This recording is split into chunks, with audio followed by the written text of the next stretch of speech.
నమస్కారాలు.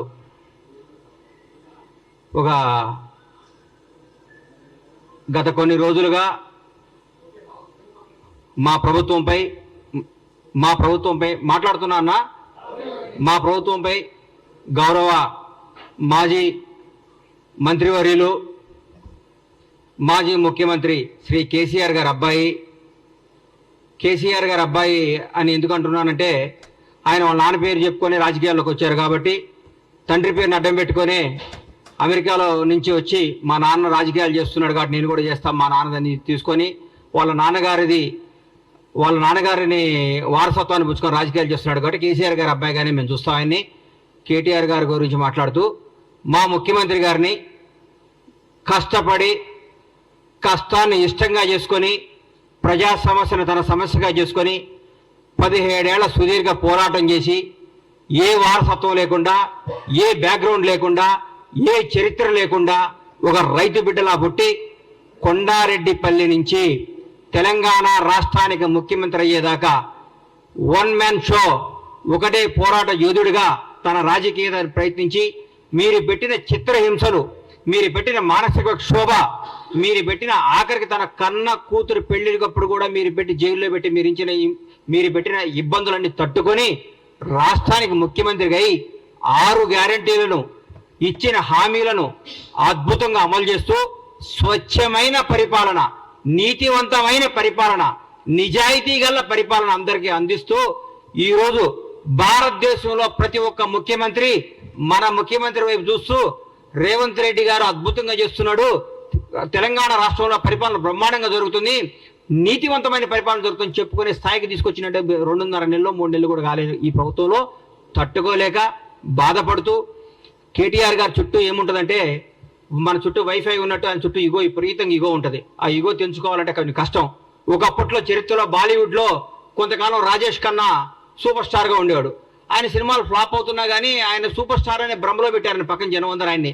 తర్వాత అమితాబ్ బచ్చన్ వచ్చాడు, షోలో కొట్టాడు, అద్భుతమైన సినిమాలు తీసి సూపర్ స్టార్ అయిపోయాడు. ఇండియా మొత్తం అమితాబ్ బచ్చన్ పేరు ఎలుగుతున్నా కానీ రాజేష్ ఖన్నా ఏమనుకున్నాడు, నేనే సూపర్ స్టార్ని బాధ ఉండేవాడు.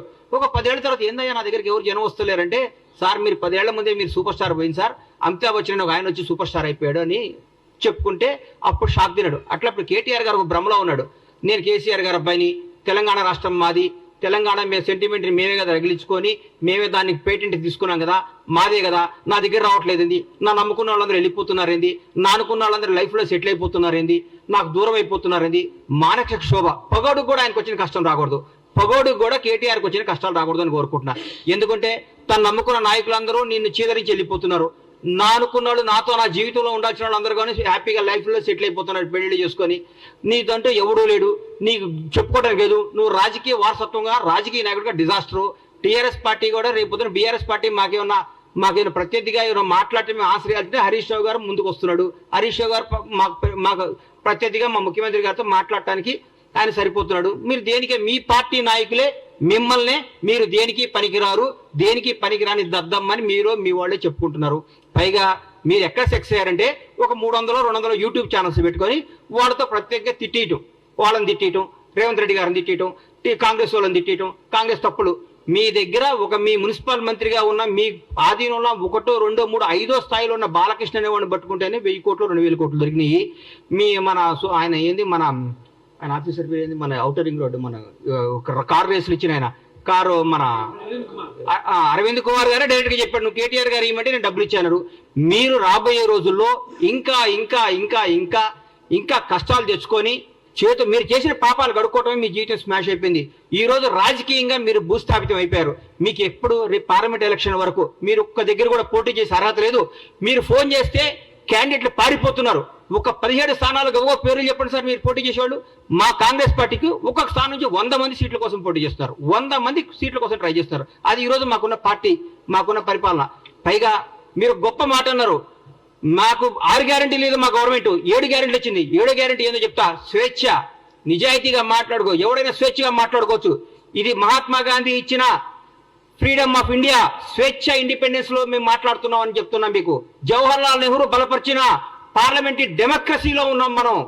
సర్దార్ వల్లభాయ్ పటేల్ సృష్టించిన సోవియట్ రిపబ్లిక్ అనే పదాన్ని మేము గౌరవిస్తాం. అందరికంటే డాక్టర్ బిఆర్ అంబేద్కర్ రాసిన రాజ్యాంగం మీద మా గౌరవం. అదే మీ గవర్నమెంట్ లో, మీ దొరల ప్రభుత్వంలో ఒక ముఖ్యమంత్రిని, ఒక మాజీ ఎమ్మెల్యే చెప్పు తీసుకొని చూపిస్తే వాడిని మీరు ఏం చేసేవాళ్ళు? ఇప్పటికల్లా ఏం చేసేవాళ్ళు సార్ మీరు? మీ గుండె మీద టీఆర్ఎస్ నాయకులందరినీ, బీఆర్ఎస్ నాయకులందరినీ, మిమ్మల్ని ముఖ్యంగా కేటీఆర్ అడుగుతున్నా, మీ ప్రభుత్వంలో మీరు ముఖ్యమంత్రిగా ఉన్నప్పుడు, మీ నాన్నగారు ముఖ్యమంత్రిగా ఉన్నప్పుడు ఒక ప్రతిపక్ష ఎమ్మెల్యే చెప్పు తీసుకొని ఒక ముఖ్యమంత్రిని చూపిస్తే మీరు ఏమైనా మాట్లాడేవాళ్ళు? ఏం చేసేవాళ్ళు? ఎన్కౌంటర్ చేయించేవాళ్ళు, మీరు రాళ్లతో కొట్టించేవాళ్ళు. మీరు మేము ఈ అన్నింటినీ గౌరవిస్తాం. మహాత్మా గాంధీ రాసిన స్వేచ్ఛ, ఇండిపెండెన్స్ గౌరవిస్తాం. సర్దార్ వల్లభాయ్ పటేల్ రాసిన సోవియట్ రిపబ్లిక్ ని గౌరవిస్తాం. అంబేద్కర్ రాజ్యాంగం గౌరవిస్తాం. కాబట్టి రాజ్యాంగం చట్టం తను పని చేసుకొని పోతుంది. మేము దాన్ని భరించి మేము ఇంకా మీరు మాట్లాడితే మాకు రాళ్ళు ఉన్నాయి, మాకు చేతులు ఉన్నాయి, మాకు కాళ్ళు ఉన్నాయి. జనాన్ని రెచ్చగొట్టకండి సార్. మీరు అడ్డం పెట్టి మీ స్వార్థం కోసం జనాన్ని బలి తీసుకోవద్దు. తెలంగాణ యువతను అన్యాయం చేయకండి. తెలంగాణ ప్రజలను నాశనం చేయకండి. మీరు రెచ్చగొట్టే విధానం మారుకోండి. పోరాడండి, కష్టపడండి, ఎందుకు ఓడిపోయింది తెలుసుకోండి, మాట్లాడండి. కానీ ముఖ్యమంత్రి రేవంత్ రెడ్డి గారు ముఖ్యమంత్రి అయితే 30 సీట్లు కూడా వచ్చాయి కదా. మీరు ముఖ్యమంత్రి చేస్తారని భ్రమపడే 39 సీట్లు వచ్చినాయి. మమ్మల్ని భ్రమపడితేనే నిజంగా మీ నాన్నగారు మిమ్మల్ని అనౌన్స్ చేసి ఉంటే 3 సీట్లు కూడా వచ్చాయి. నువ్వు కూడా ఓడిపోయాడు కేటీఆర్ గారు, మీరు కూడా ఓడిపోయేవాడు సార్. మాకు ముఖ్యమంత్రి రేవంత్ రెడ్డి గారు ఊరికే రాలా, నాన్న పేరు చెప్పుకొని రాలా, వారసత్వంతో రాలేదు, వారసత్వం తెచ్చుకోలేదు. ఆయన పోరాడి తెచ్చుకున్నాడు సార్. ఆయన రాజ్యాంగ కాంగ్రెస్ పార్టీలో ఒక అభ్యర్థి 2 స్థానాల్లో పోటీ చేయడం మీరు విన్నారా? ఎక్కడో కర్ణాటకలో ఒకసారి సిద్ధరామయ్య గారు చేశారు ముఖ్యమంత్రిగా ఉండి. ఈ రోజు తెలంగాణ రాష్ట్రంలో నాకు తెలిసి తెలంగాణ రాష్ట్రంలో ఒక పిసిసి ప్రెసిడెంట్ 2 స్థానాల్లో పోటీ చేస్తే ఆయన ముఖ్యమంత్రిగా ఉండి వేరే వాడు కదా. 4 కోట్ల 5 కోట్ల ఈ 4 కోట్ల మంది తెలంగాణ ప్రజలు తెలిసి నిజం మీకు తెలవలేదంటే మీరు మానసికంగా ఎంత వెనకబడిపోయి ఉన్నారో నాకు అర్థమవుతుంది. తెలంగాణ ప్రజలు ఎవరు గెలిచినా టీఆర్ఎస్ పార్టీ గెలిస్తే కేటీఆర్ ముఖ్యమంత్రి అయితే అనేవాడు కాబట్టి మీరు ఓడిపోయారు. మీరు టీఆర్ఎస్ పార్టీ గెలిస్తే కేటీఆర్ ముఖ్యమంత్రి అయితే మానసికంగా సాక్షాత్తు భారత ప్రధాని నరేంద్ర మోడీ గారే చెప్పిన అందరికి వచ్చి మీ నాన్నగారు మిమ్మల్ని ముఖ్యమంత్రి చేస్తాను అడిగిందని. ఎలక్షన్ మనకు గెలిచుంటే మిమ్మల్ని ముఖ్యమంత్రి చేసేవాడు కాబట్టి జనాన్ని మిమ్మల్ని తిరస్కరించారు. మాకు రేవంత్ రెడ్డి గారు ముఖ్యమంత్రి అవుతాడని ఆయన పీసీసీ పగ్గాలు చేపట్టినప్పుడే పీసీసీ ఆయన చేసుకున్న పోరాట పత్రం చేస్తున్నాడే ఆయన అధిక ఎలక్షన్ పోయినప్పుడు మాకు రేవంత్ రెడ్డి గారు ముఖ్యమంత్రి అవుతాడు తెలంగాణ ప్రజలందరికీ క్లారిటీ ఉంది. మీరు దయచేసి చెప్తున్నా, మీకు దయచేసి చెప్తున్నా, ఇకనన్నా మీరు మీ వాస్తవాలు తెలుసుకోండి. మీరు తీసేసిన తహసీల్దారు, మీరు రిటైర్డ్ అయిపోయారు, మీరు రాజకీయంగా పనికిరారు, మీరు రాజకీయంగా వేస్ట్. మీరు మన అసెంబ్లీలో కూడా మీరు కామ్గా కూర్చుంటే హరీష్ రావు గారు మాట్లాడారు, మా వాళ్ళు సమాధానం చెప్పారు. మీరు దేనికి పనికిరారు, మీరు అమెరికాలో ఇల్లు కొనుక్కోవడానికి వెళ్ళొచ్చారు, మంచిగా సెటిల్ అవ్వండి, బాగుండండి. మీరు చేసిన తప్పులంటికి ఆన్సర్ ఇవ్వండి. తప్పులు చేస్తే చట్టం తను చేసుకోబోతుంది. మీ దగ్గర పనిచేసిన వాళ్ళే వచ్చి అప్రూవల్గా మారి బాబు మాకేం సంబంధం లేదు, కేటీఆర్ గారు చేయమంటే మేము తప్పులు చేసాం, మాకేం సంబంధం లేదని చెప్తున్నారు. అందరినీ లెక్కలతో తీసి మీ అందరికీ అప్పచెప్తాడు. ఇది తెలంగాణ ప్రజల సొమ్ము, ఇది తెలంగాణ ప్రజల ఆస్తి. దీన్ని ఎవరు దోసుకున్నా ఊరుకోరు, ఎవరు దోసుకున్నా ఒప్పుకోరు. చట్టం తను చేసుకోబోతుంది. దయచేసి మీ అందరికీ చెప్పేది ఏంటంటే కేటీఆర్ గారు దయచేసి మా ప్రభుత్వం చేస్తున్న పనులు మెచ్చుకోండి. మీరు మెచ్చుకోకపోయినా చూసి ఆనందించండి. అయ్యో మేము ఎందుకు చేయలేదు ఆయన అనండి. మీరు గ్యారెంటీలు చేయలేరు అన్నారు, చేశారు కదా. 2 గ్యారెంటీలు అయిపోయినాయి, వచ్చి 2 రోజులు 2 గ్యారెంటీలు అయిపోయి 4 అయిపోయినాయి. ఆ 2 గ్యారెంటీ కూడా చేస్తారు. 2 రోజులు, 1 వారంలో నెలలోనూ చేసేస్తారు. ఇచ్చిన ప్రతి హామీని నిలబెట్టుకునే ప్రభుత్వం కాంగ్రెస్ ప్రభుత్వం. రేవంత్ రెడ్డి గారు బ్రహ్మాండంగా చేస్తున్నారు. దయచేసి మెచ్చుకొని మమ్మల్ని చూసి ఈర్ష్యపడకుండా అయ్యో నెక్స్ట్ భగవంతుడి వల్ల మేము అధికారంలోకి వస్తే 10 ఏళ్ల తర్వాత మేము ఇట్లా చేయాలని ఆలోచించండి కోరుకుంటూ సెలవు తీసుకుంటున్నాను.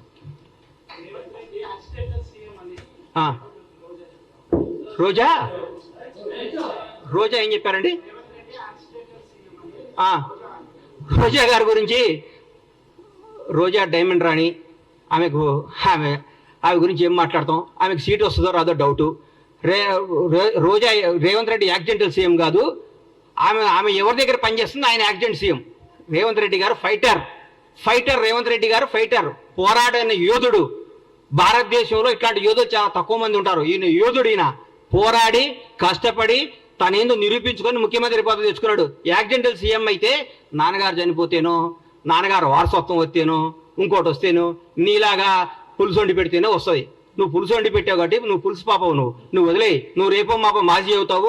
ఆ మాజీ ఈ మాజీ కలిసి పెట్టి ఇక్కడ వచ్చి జబర్దస్త్ ప్రోగ్రామ్ చేసుకుంటా, పగల జబర్దస్త్ షూటింగ్, నైట్ పూట ఏమో మాజీలు కలిసి తాజాగా కేజీలు తెచ్చుకొని పులుసు వండుకొని పెట్టుకోను. అంతేగాని మా ముఖ్యమంత్రి అనే స్థాయి నీది కాదమ్మా తల్లి.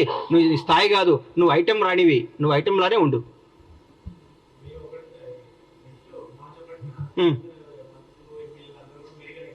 ఎందుకు మేము పగలగొట్టిన మేడిగేట్ ఎట్లా చూసుకోవడానిక, మేము దోసుకున్న మేడిగేట్ ఎట్లా ఉందో చూసుకోవడానిక, మేము బీటీలు బాడిపోయిన మేడిగడ్డను చూసుకోవడానిక, అన్యాయం చేసిన కాళేశ్వరం చూసుకోవడానిక, అక్రమాలు చేసిన కాళేశ్వరంలో ఏమేమి తప్పులు ఎట్లా వస్తాయో దీనికి ఎట్లా ఆన్సర్ ఇవ్వాలని వాళ్ళ ఎమ్మెల్యేలని వాళ్ళందరినీ తీసుకొని చూపించడానిక.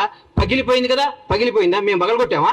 మా ముఖ్యమంత్రి గారు, మా ఎమ్మెల్యేలు, మా మంత్రులపై పగలగొట్టి మీరు చూపించామా? మీరు కొట్టిన దాంట్లో పగిలిపోయింది, తప్పు ఒప్పుకోండి, దీన్ని బాగు చేయండి రా మా ప్రభు అని ముఖ్యమంత్రి గారిని కోరుకోండి. దాన్ని ఎట్లా రిపేర్ చేయాలో, దాన్ని ఎట్లా ఓవర్కమ్ కావాలో, దాని ప్రజలకు ఎట్లా న్యాయం చేయాలో ఆలోచిస్తున్నాం. కానీ మీరు మేడిగడ్డ చూస్తేంది, పగిలిన మేడిగడ్డ అతుక్కుంటుందా? ఎట్లా ఎందుకు చూడండి, తప్పేముంది? మొన్నే రమ్మన్నారుగా ముఖ్యమంత్రి గారు మిమ్మల్ని అందరినీ ప్రతి ఒక్కరిని ఆహ్వానించారు కదా. ఆ రోజు తప్పించుకొని ఈ రోజు వస్తా అంటే మీరు ఎప్పుడైనా రండి. ఎవరిని? సీఎం గారు రాష్ట్రానికి ముఖ్యమంత్రి, బీఆర్ఎస్ పార్టీలో ఆయన ఎంప్లాయ్ కాదు. బీఆర్ఎస్ వాళ్ళు ఈయన చెప్పినప్పుడు వాళ్ళు రావాలి. చెప్పండి, రోజు ముఖ్యమంత్రి గారు టైం తీసుకోండి, ముఖ్యమంత్రి గారు వాళ్ళు తీసుకుని పోతారు, మళ్ళా చూపిస్తారు. మా ప్రజాప్రతినిధులు అందరూ మా ముఖ్యమంత్రి గారి నేతృత్వంలో అందరూ తీసుకుని పోతారు. మీరు టైం చెప్పేందుకు రారు. మార్చి 1వ తారీఖు పని ఉందని చెప్తాం కాదు కదా. ఒకరోజు టైం పెట్టుకోండి, ముఖ్యమంత్రి గారిని రండి, సార్ మేమేం తప్పు చేసాం చూపించమనండి. ఆయన పక్కాగా తీసుకుపోయి మీ అన్ని సమస్యలు చూపిస్తాడు మీకు ఆయన. థ్యాంక్ యూ అన్న.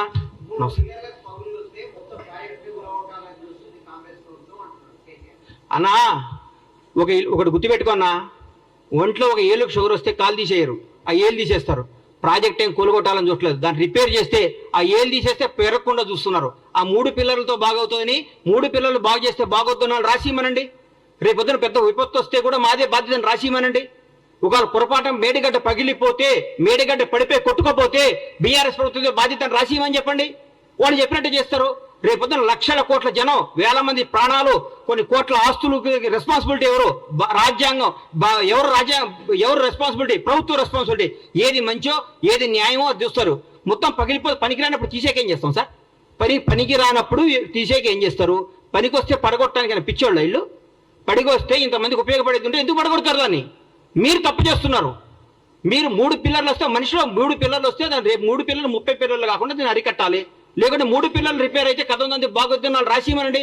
ఈ మేడిగడ్డ, ఈ కాళేశ్వరం వల్ల ఏ నష్టం వచ్చినా, ఏ విపత్తు వచ్చినా, ఏదైనా బాధ్యత మాది అని రాసిమనండి. దాని ప్రకారం పోదాం. రేపైనా పొరపాటు జరగడం జరిగితే కొన్ని వేల ప్రాణాలు, లక్షల ప్రాణాలు పోతాయి, కొన్ని కోట్ల ఆస్తులు అన్యాయం అయిపోతాయి. ఎవరు దానికి రెస్పాన్సిబిలిటీ? నువ్వా కేటీఆర్ రెస్పాన్సిబిలిటీ?